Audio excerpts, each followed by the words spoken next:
ये रोम रोम बता रहा है। ऑपरेशन सिंदूर यदि नाम दिया गया है तो उसमें संवेदनाएं कितनी जुड़ी हुई हैं। वो आतंकी जिसने मुंबई पर हमला किया था उसके बारे में जानकारी है तो धीरे धीरे जरा समझिए कि अब जो सबूत गैंग जो सबूत मांग रहा था वो सबूत अब पाकिस्तान खुद दे रहा है। पाकिस्तान में हाय तौबा मचा हुआ है। लोग कलमा पढ़ रहे हैं बचने के लिए, जान बचाने के लिए। उन्होंने कहा था हिंदुओं से कि तुम कलमा पढ़ो, और कलमा यदि नहीं पढ़ोगे तो तुम्हारा क्या हश्र होगा ये जान लो। आप इन दो चुट्टों को सुन रहे होंगे। मुझे लग रहा है इन दो चुट्टों को भारत की खुफिया एजेंसी भी सुन रही होगी। ये मजाक उड़ा रहा है कि मोदी ने कह दिया कि हमने आर्मी पर छोड़ दिया, तो आर्मी पर छोड़ दिया तो छूट गया, तो कुछ नहीं होगा। कौन मेजर ये रिस्पॉन्सिबिलिटी देगा? जय श्री राम, नमस्कार, कैसे हैं आप? आनंद आया? भारत के विदेश मंत्री ने सुबह सुबह देश को जानकारी दी ऑपरेशन सिंदूर के बारे में। भारत के रक्षा मंत्री ने फिर उस पर मुहर लगाई। आर्मी की तरफ से पहले ही बताया जा चुका था। ऑपरेशन सिंदूर नाम दिया गया। ऐसे कहते हैं कि प्रधानमंत्री नरेंद्र मोदी ने खुद तय किया है ये नाम। सोचिए, ऑपरेशन सिंदूर क्यों? सचमुच जब से सुना ये नाम ऑपरेशन सिंदूर, रोम रोम पुलकित हो गया। ये रोम रोम बता रहा है कि ऑपरेशन सिंदूर यदि नाम दिया गया है तो उसमें संवेदनाएं कितनी जुड़ी हुई हैं। जिनने सिंदूर उजाड़ा उनके लिए इसके मायने देर से समझ आएंगे जब उनका सब कुछ बिखर चुका हुआ होगा। उन्होंने कहा था जाओ नरेंद्र मोदी को बता दो, तो भारतीय सेना ने बता दिया नरेंद्र मोदी को। ऑपरेशन सिंदूर जारी हुआ तो हम ये कह रहे हैं कि क्या ये सिर्फ दुश्मन के सिंदूर को संदेश देने का है या फिर भारत के अंदर के दुशासनों को भी? आप सिद्धार्थ वरदराजन के गैंग को देखिए इस ऑपरेशन सिंदूर के अंजाम के बाद। इसीलिए हम कहते हैं, बार बार हम यदि कहते हैं कि यही कि मेरा सालों से कहना है कि इस देश के असली दुश्मन इस देश के खदिहर और लतीहर खैराती हैं। इस बुर्का गैंग को देखिए, इसे सिंदूर का मतलब नहीं पता होगा शायद। इसके आकाओं को देखिए, इन सब के चेहरे कैसे उड़े हैं। आप जश्न मना रहे हैं, आपको आनंद आ रहा है, और इन राक्षसों को देखिए कि इनके चेहरे कैसे उतरे हैं। ये सिद्धार्थ वरदराजन, भारत की नागरिकता भी इसकी ड्यूअल नागरिकता है, इसकी बीवी की। और इस पूरे गैंग को देखिए, इस जिहादन को देखिए, और तब यह पता चलेगा कि द वायर जैसी संस्था इन सबको बंद क्यों नहीं कर देना चाहिए। आप खेल देखिए, और अभी हम उस पे आएंगे। मैं ये क्यों कहता हूं कि दुश्मन से ज्यादा खतरनाक आपके घर के अंदर हैं। मोदी जी, स्ट्राइक तो इनके ऊपर हो। ये डेक्कन हेराल्ड है, ये भारत में अखबार चलाता है। But after the deadly terrorist attack nearly 2 weeks ago, the Indian control part of Kashmir, ये डेक्कन हेराल्ड लिख रहा है, the Indian control part of Kashmir, Pakistan army chief general Munir has stepped to the centre of sharpening tension between Pakistan and India. ये लिख रहा Indian control part. आप समझ रहे हैं, ये डेक्कन हेराल्ड यहां से चलता है। तो मैं क्यों कहता हूं कि सालों से इन दैत्यों की पहचानने की जरूरत है। लेकिन ऑपरेशन सिंदूर को अंजाम दे दिया गया है, और ये ऑपरेशन सिंदूर कहते हैं कि 9 ठिकानों पर, पाकिस्तान के 9 ठिकानों पर भारत ने ठोक ठोक कर हमला किया है। और ये तस्वीरें इस बात की गवाह है कि पाकिस्तान के अंदर त्राहिमाम किस तरह से मचा हुआ है। इस एक एक चीज को देखेंगे तो सिर्फ आपको ये तो लगेगा कि इनकी स्थिति कितनी खराब हो चुकी हुई है, लेकिन एक एक फैक्ट पाकिस्तान अब खुद बता रहा है कि क्या कुछ हुआ है। वो आतंकी जिसने मुंबई पर हमला किया था उसके बारे में जानकारी है तो धीरे धीरे जरा समझिए कि अब जो सबूत गैंग जो सबूत मांग रहा था वो सबूत अब पाकिस्तान खुद दे रहा है। पाकिस्तानी और इंडिया ने जंग शुरू कर दी। अभी मेरे बहावलपुर सिटी के अंदर मौलाना मसूद अजहर साहब के जो है मदरसा है उसके ऊपर 4 मिसाइल दाग आगे गए हैं। 4 मिसाइलों के साथ हमला किया गया है मौलाना मसूद अजहर साहब के मदरसे के ऊपर। हम अपनी अफवाज पाकिस्तान के साथ खड़े हैं, लेकिन मेरा सवाल है कि हमारी एजेंसीज कहाँ सोई हुई थी, हमारी अफवाज पाकिस्तान कहाँ सोई हुई थी जब ये हमला हुआ। मुजफ्फराबाद की भी खबर आ रही है कि मुजफ्फराबाद वाली साइड पे भी ये अटैक हुआ है, लेकिन सबसे पहले मेरे बहावलपुर सिटी के अंदर अटैक हुआ है। ब्लास्टिक मिसाइल के साथ उन्होंने हमला किया है मौलाना मसूद अजहर साहब के मदरसे के ऊपर। 4 मिसाइल मारे गए हैं। अभी ये कहना कबल वक्त है कि गोया कितनी सच्चाई है इस खबर के अंदर, किस साइड से ये मिसाइल आए हैं, ये अभी कंफर्म होना बाकी है। लेकिन ये कंफर्म न्यूज है कि उनके मदरसे के ऊपर 4 मिसाइल मारे गए हैं। पाकिस्तान ये मसूद अजहर की बात कर रहा है, तब आप समझ जाइए कि क्या दरअसल इस देश में क्या कुछ हो रहा है। और हमने ऑपरेशन सिंदूर नाम दिया, उन्होंने कहा जाकर के मोदी को बताओ, तो सचमुच इस मोदी को बता दिया गया। और इन व्यक्तियों को समझना चाहिए कि आखिर मोदी को ही क्यों बताया गया। तब देशी अजहर मसूदों को पहचानिए। ये लिख रहा है अखिलेश यादव, पीओके की तरफ देखोगे तो चीन से भी मुकाबला करना पड़ेगा। भारत ने अभी सिर्फ दुशासन के जंघा को तोड़ा है, उसका लहू भी नहीं निकाला है। अभी तो दुर्योधन बाकी है। लेकिन ऐसे दुशासनों को देखिए कि पीओके की तरफ देखोगे तो चीन से भी मुकाबला करना पड़ेगा। ये क्या भारत की पॉलिटिकल पार्टी का नेता हो सकता है? इसीलिए मैं कह रहा हूं ऑपरेशन सिंदूर क्यों नाम दिया गया है। सेंटिमेंट को देखिए, ये कांग्रेस पार्टी का हैंडलर है, ये कह रहा है सरकार उनकी है पर सिस्टम अपनी हमारी है। ये तेजस्वी प्रकाश है और ये कीप प्रेयरिंग आवर जवान। ये पाकिस्तान के का जो स्टैंड है, पाकिस्तान का जो एजेंडा है, वो कैसे ये सब फॉलो कर रहे हैं, हम इसे अब ये नहीं बताएंगे। अब ये देखिए कि अभी शुरू हो गए हैं। अभी जब भारत ठुकाई कर रहा है, भारत ने सबूत संग ठोका, पाकिस्तान ने अफवाह फैलाना शुरू कर दिया। अब कैसे कैसे मुजफ्फराबाद में जैश के मेन ठिकानों को उड़ाया गया है। अब इसीलिए कह रहे हैं कि इस देश को सुकून इसलिए है। उसने कहा था कि मोदी को बता देना, तो मोदी ने बता दिया। अब ऑपरेशन सिंदूर ही क्यों ऑपरेशन सिंदूर? ऑपरेशन सिंदूर इसलिए कि सिंदूर भारतीय महिलाओं के संवेदना भावनाओं का सबसे बड़ा प्रतीक है।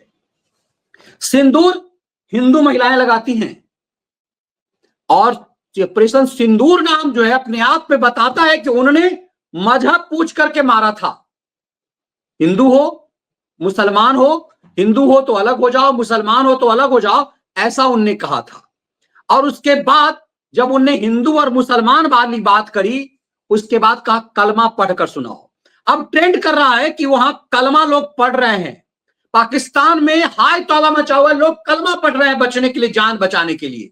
उनने कहा था हिंदुओं से कि तुम कलमा पढ़ो, और कलमा यदि नहीं पढ़ोगे तो तुम्हारा क्या हश्र होगा ये जान लो। आज कलमा पढ़ते हुए ये जिहादी बाप बाप चिल्लाते हुए भाग रहे हैं। ये कलमा की शोर है उनके अंदर, और ये कलमा पढ़ते पढ़ते चौतरफा भाग रहे हैं। ये तस्वीरें आपको बता रही है कि कैसी दिवाली हमारी सेना मना रही है, और ये कलमा पढ़ते भागते हुए लोग हैं। ये साक्ष्य और सबूत हैं, सबूत एक एक करके हैं। भारत ने पाकिस्तान के F-17 जेट को भी गिराया है। ऐसे सबूत कैसे कैसे ठुकाई हो रही है। लेकिन इस बीच में कांग्रेस पार्टी के जिहादियों को ज्यादा जवाब देना देखिए, इससे ज्यादा जवाब देना जरूरी है। ये कम से कम है। हमारी फौज ने तो वो किया जो भारत सरकार ने कह दिया। जितना ऑब्जेक्ट उनको दिया गया, जो कुछ उनसे कहा गया, उन्होंने पूरा करके दिखा दिया। लेकिन फिर वही सवाल उठता है, क्या चुन चुन के आतंकवादी मार दिए गए? दोबारा तो पहलगाम नहीं होगा। हर कुछ दिन के बाद कुछ ना कुछ हो जाता है। ये ऐसा मौका है जिस मौके पर प्रधानमंत्री ने जो कुछ कहा था कि हम आतंकियों की बची कुची जमीन को खत्म कर देंगे, हम उनके आकाओं को खत्म कर देंगे। अगर ऐसा हुआ है तो बहुत अच्छा है। हम तो सिर्फ प्रधानमंत्री से यही दरियाफ्त करेंगे, जो कुछ आपने कहा था क्या वो पूरा हो गया? आप इसके चेहरे को देखिए, इसके चेहरे पे हवाइयां उड़ी है। आपके चेहरे पर जो खुशी है वैसा इसके चेहरे पे खुशी है।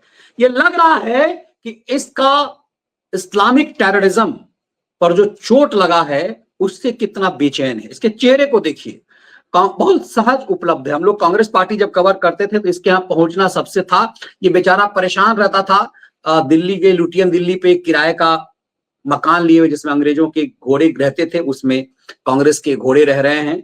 अब इसके बाद आप देखिए कि किस तरह से कह रहा है कि मिट्टी में मिला दिया, ये चल रहा है।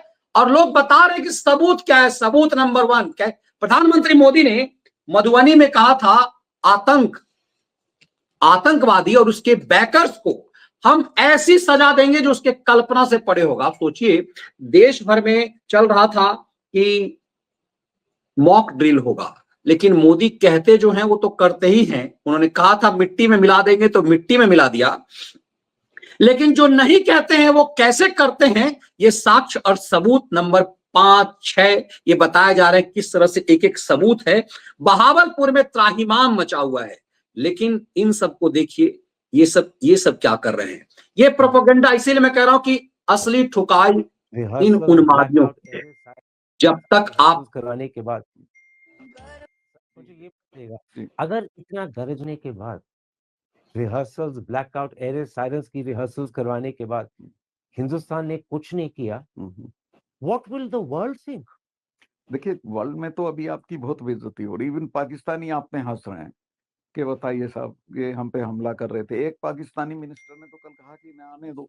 सो in your eyes mister Modi is diminishing India's standing by talking big, making people believe he will act, but failing to do anything. He will. दूसरे एक चीज और है करण साहब, जो इम्पैक्ट जा रहा है इस वक्त, वो ये जा रहा है, हिंदुस्तान की फौजें तो मतलब दुनिया की फर्स्ट क्लास जो 2-3 फोर्स हैं उनमें से एक है, और जो चाहे वो कर सकते हैं, लेकिन इनकी जो कायरता है उससे हमारी फोर्सेस की भी बदनामी होगी। की भी बदनामी हो रही है। फोर्स के किसी लायक नहीं थे भाई। जब आपने फोर्सेस पे छोड़ दिया, कौन जनरल ये जिम्मेवारी लेगा मैं लड़ाई छेड़ूंगा? बिल्कुल। तो जो मोहित यूसुफ मुझे कह रहे थे वो आप कह रहे हैं कि सही है? बिल्कुल सही है। So at the end of the day ji, he is building up expectations only to disappoint. ही उठता कट गया इसमें, दूसरा तो दूसरी चीज में कट जाएगा, और उसी में आप इन दो चुट्टों को सुन रहे होंगे। मुझे लग रहा है इन दो चुट्टों को भारत की खुफिया एजेंसी भी सुन रही होगी। ये मजाक उड़ा रहा है कि मोदी ने कह दिया कि हमने आर्मी पर छोड़ दिया, तो आर्मी पर छोड़ दिया तो छूट गया, तो कुछ नहीं होगा, कौन मेजर रिस्पॉन्सिबिलिटी देगा? ये सोचिए, ऐसे चुट्टे किसी राज्य के राज्यपाल रहे, ऐसे चुट्टे पत्रकारिता के सिरमौर रहे, और इस समय में कल ये मजाक उड़ा रहा था कि सेना क्या करेगी। सेना तो कुछ नहीं करेगी, क्योंकि सेना के हाथ बांध दिए, सेना को कह दिया तुम्हें जो मर्जी है करो, तो कौन सेना ऐसा कुछ करेगी? लेकिन हमारी सेना ने 9 जगह ठुकाई की है, 9 जगह ठोका है। और जिस तरह से प्रधानमंत्री चुट्टों को, क्या देखेंगे आप इनके चुट्टों के चेहरे को। लेकिन मैं क्यों लगातार कह रहा हूं कि पाकिस्तान, जब ये प्रवोक किया जा रहा था पाकिस्तान पर हमला करने का, हम जैसे लोग यही मांग कर रहे थे, देशी गुंडों को यदि आप जब तक नहीं निपटाएंगे, आप जब तक देशी आतंकवादियों को, इन जैसे आतंकवादियों को नहीं निपटाएंगे, तब तक बहुत कुछ नहीं होगा। जो लोग कल तक कह रहे थे मॉक ड्रिल होगा, थाली बजाने टाइप का ये मॉक ड्रिल है, अब उनकी बेचैनी नए सिरे से सामने आ रही है कि क्या हुआ, ये तो कुछ भी नहीं है। दरअसल ये इंतजार कर रहे हैं कि पाकिस्तान क्या करेगा, और पाकिस्तान को भारत ने चेतावनी दी है कि हमने तुम्हारी आतंकवादी सेंटरों पे हमला किया है। यदि तुमने इंडियन आर्मी के हिस्से को या फिर पब्लिक वाले जगहों पे यदि कोई रिवेंज लेने की कोशिश की, तो तुम्हारी तबाही तय है। दरअसल इस हमले से पहले प्रधानमंत्री मोदी ने दुनिया भर के देशों को भरोसे में लिया और पाकिस्तान को एकदम से आइसोलेट कर दिया। भारत की सबसे बड़ी जीत इसी बात को लेकर के है। पानी बंद है, चारों तरफ से व्यापार बंद है, और पाकिस्तान के साथ दुनिया का कोई भी देश नहीं खड़ा है। ये इतिहास में पहली बार हो रहा है। लेकिन भारत द्रोही इस बात को समझ ही नहीं रहे हैं। भारत के विदेश मंत्री ने इस बात को दुनिया को समझा दिया था, अब सिर्फ गपबाजी नहीं होगी। Political party of this country is, every political party of this country is committed to ensure POK, which is a part of India, returns to India. This actually is our national commitment. ये विदेश मंत्री कह रहे हैं कि भारत का ये national commitment है कि पीओके हमें चाहिए, इसीलिए हमला सीधे पीओके पे होता है। आप देखेंगे कि पिछले दिनों भी जब भारत ने सर्जिकल स्ट्राइक किया था तो पीओके पे ही किया था। अब इंडियन आर्मी क्या कर रही है, इंडियन आर्मी क्या संदेश देती है, ये देश को भी जानना है। लेकिन ऑपरेशन सिंदूर सही मायने में संवेदनाओं से जुड़ा हुआ है भारत के, कि भारत चुन चुन कर बदला कैसे लेगा, ये संकेत दे दिया है। आगे क्या कुछ होता है इस पर हमारी नजर होगी। जय हिंद।